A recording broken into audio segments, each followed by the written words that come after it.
Halo, selamat pagi, Sobat Dinamis semuanya dimanapun berada. Bagaimana kabarnya hari ini? Pastinya semangat dan sehat selalu. Sambil buka YouTube menonton channel kesayangan Anda. Channel Dynamic News and Stories hari ini akan memberikan informasi tentang siapa penemu Wi-Fi dan sejarah perkembangan Wi-Fi. Di zaman yang sudah modern ini, tentu kita semua sudah familiar dan tidak asing lagi dengan teknologi Wi-Fi. Teknologi tersebut sudah bukan lagi alat yang mewah. Sebab, hampir di semua tempat kita bisa menemukannya. Mulai dari coffee shop, kedai kecil, sekolah, kantor, hingga pusat perbelanjaan, juga sudah banyak yang menyediakan Wi-Fi. Bahkan rumah-rumah biasa pun, kini sudah mulai memiliki Wi-Fi untuk mendukung jaringan internet agar tetap stabil. Jika dilihat dari definisinya, Wi-Fi adalah kependekan dari Wireless Fidelity, yaitu sebuah jaringan nirkabel komputer yang sudah banyak digunakan untuk mempermudah kegiatan orang-orang. Tapi, apakah kalian tahu siapa penemu Wi-Fi? Nah, pada artikel kali ini, kita akan membahas mengenai siapakah penemu Wi-Fi dan sejarah perkembangannya hingga saat ini. Jangan lupa disimak dengan seksama ya.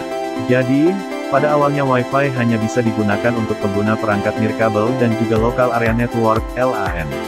Akan tetapi, sekarang ini Wi-Fi sudah berfungsi lebih luas lagi, yaitu menjadi teknologi yang bisa digunakan untuk mengakses internet. Di balik hadirnya fasilitas Wi-Fi yang dapat kita nikmati sekarang, apakah kalian percaya bahwa penemunya adalah seorang wanita cantik asal Wina, Austria yang bernama Hedy Lamarr? Tidak hanya memiliki paras yang cantik, tapi dia juga mempunyai otak yang sangat cemerlang. Sehingga Hedy Lamarr dapat membuat sebuah teknologi dan mematenkannya dengan nama Wi-Fi. Sejarah penemu Wi-Fi, Hedy Lamarr. Hedy Lamarr lahir pada tanggal 9 November tahun 1914. Ia lebih dikenal sebagai artis populer Hollywood yang mulai terkenal saat bermain di dalam sebuah film yang berjudul Ecstasy. Film itulah yang akhirnya berhasil membuat Hedy Lamarr menjadi seorang artis Hollywood terkenal pada masa keemasan MGM. Ternyata di samping memiliki paras yang cantik, wanita yang lahir di Wina, Austria ini juga dianggap mempunyai otak yang sangat jenius. Hal ini terbukti di tahun 1942. Di mana Hedy Lamarr berhasil mematenkan produknya yang disebut dengan sistem komunikasi rahasia yang memakai frekuensi radio dalam bertukar data. Produk tersebut dianggap menjadi sebuah fondasi yang sangat kuat dan penting di dalam teknologi komunikasi.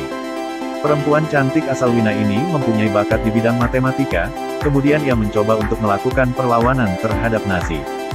Hedy Lamarr yang pada saat Perang Dunia Kedua ini adalah seorang istri dari Fritz Mandel terus mengamati tentang sistem kerja remote control torpedo. Tapi sayangnya, teknologi tersebut tidak sampai ke tahap produksi. Sebab, pada saat itu teknologi semacam itu masih sangat rentan terhadap jamming yang asalnya dari para musuh.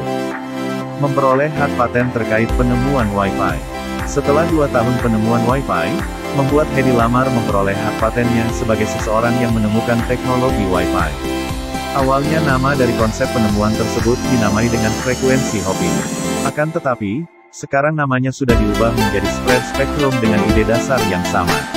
Kemudian pada tahun 1997, Hedy Lamarr memperoleh penghargaan dari Electronic Frontier Foundation. Lalu 3 tahun setelahnya, tepatnya pada tanggal 19 Januari tahun 2000, Hedy Lamarr meninggal dunia. Namun sampai saat ini teknologi Wi-Fi masih terus digunakan dan dikembangkan. Hampir semua gadget yang ada sekarang ini, mulai dari laptop, smartphone, tablet, bahkan konsol game pun sudah dibekali dengan fitur Wi-Fi sebagai alat yang digunakan untuk menyambungkan perangkat tersebut dengan internet. Apa itu Wi-Fi? Wi-Fi merupakan sebuah bentuk pemanfaatan teknologi komunikasi nirkabel yang cukup diunggulkan sekarang ini. Wireless Fidelity atau Wi-Fi ini dapat menghubungkan berbagai macam perangkat untuk saling bertukar informasi 2 arah dengan menggunakan bantuan gelombang radio. Teknologi yang satu ini memang cukup populer di kalangan remaja. Menurut Wi-Fi Alliance, yaitu seseorang yang memegang merek dagang Wi-Fi, teknologi ini mempunyai definisi lain, yaitu sebuah produk jaringan wilayah lokal nirkabel atau WLAN apapun yang berdasar pada standar dari Institute of Electrical and Electronics Engineer atau IEEE 802.11. Definisi tersebut diungkapkan lantaran Wi-Fi mempunyai kemampuan untuk mengoperasikan sebuah Local Area Network atau LAN dengan tanpa menggunakan kabel atau nirkabel. Sedangkan menurut para ahli, Wi-Fi juga mempunyai beberapa definisi lainnya, seperti nama Wi-Fi sendiri pertama kali digunakan sebagai sebuah nama komersial pada tahun 1991, tepatnya di bulan Agustus. Pencetus nama Wi-Fi adalah Interbrand Corporation, yaitu sebuah perusahaan konsultasi brand yang dipekerjakan oleh Wi-Fi Alliance. Interbrand Corporation telah ditunjuk langsung oleh Wi-Fi Alliance untuk membuat sebuah merek dagang sebagai pengganti IEEE 802.11b yang dianggap sangat sulit diingat oleh para konsumen dan masyarakat umum. Dengan munculnya merek dagang baru yaitu Wi-Fi, diharapkan hal itu bisa menjadi merek dagang yang terkenal di kalangan masyarakat. Perkembangan Wi-Fi. Wi-Fi sendiri mempunyai sejarah yang cukup panjang.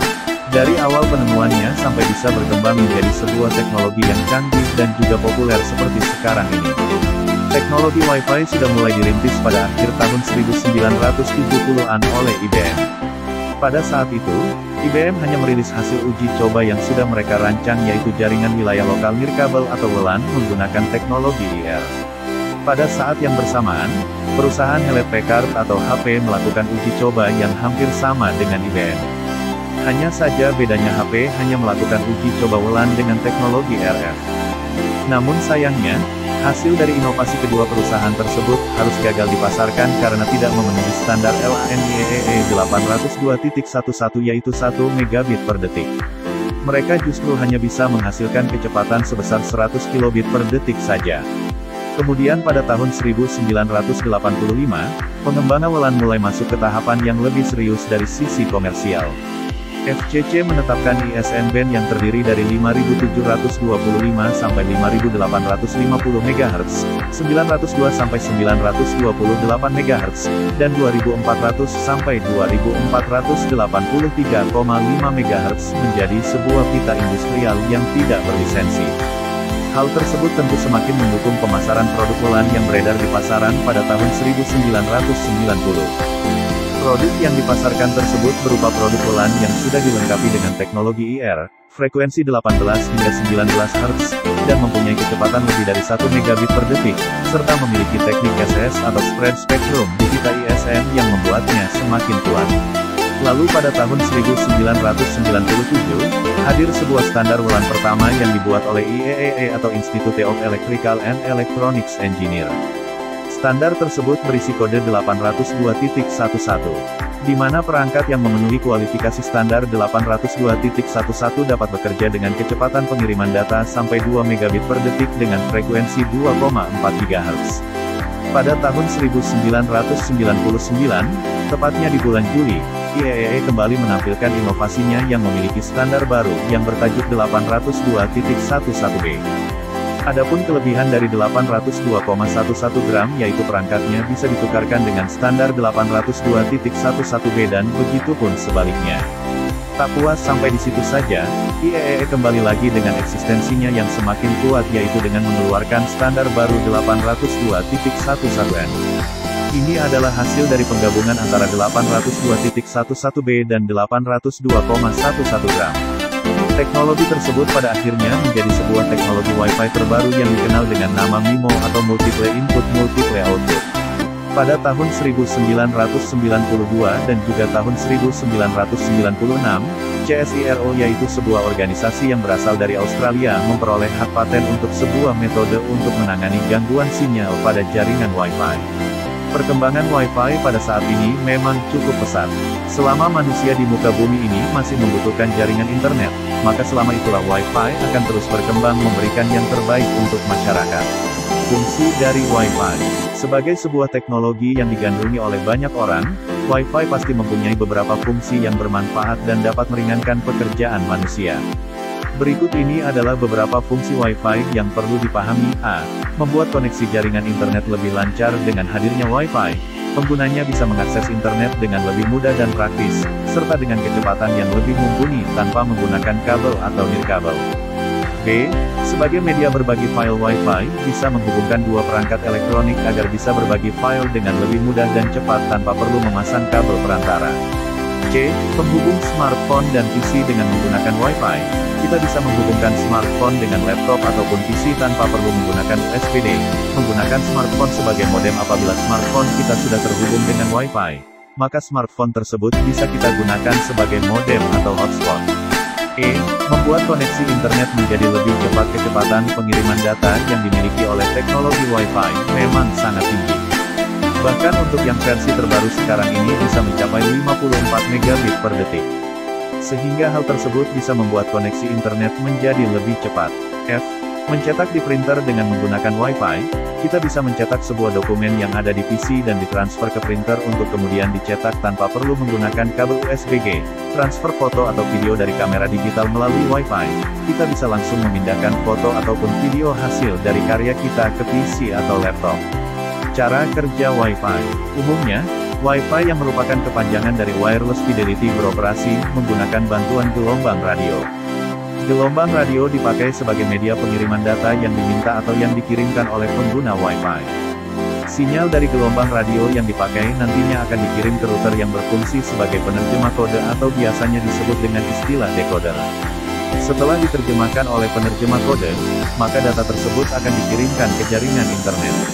Cara kerja teknologi Wi-Fi dengan sistem dua arah, di mana data yang didapatkan melalui internet dalam waktu yang sama juga akan melewati router untuk dijadikan kode. Kemudian dikirimkan kembali ke adaptor komputer nirkabel dalam bentuk sinyal radio.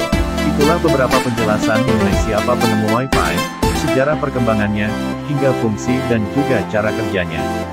Di zaman yang sudah semakin canggih ini, teknologi Wi-Fi tentu akan selalu berguna untuk membantu segala macam pekerjaan dan urusan kita di mana saja dan kapan saja. Jadi, sudah sepatutnya ya kita berterima kasih kepada orang-orang yang sudah menciptakan dan juga mengembangkan teknologi tersebut. Semoga bisa menjadi informasi untuk Sobat Dinamis semuanya. Jangan lupa subscribe, like, share, dan komen. Selalu dukung channel ini untuk bisa berkembang. Sampai jumpa lagi di video berikutnya. Salam dinamis.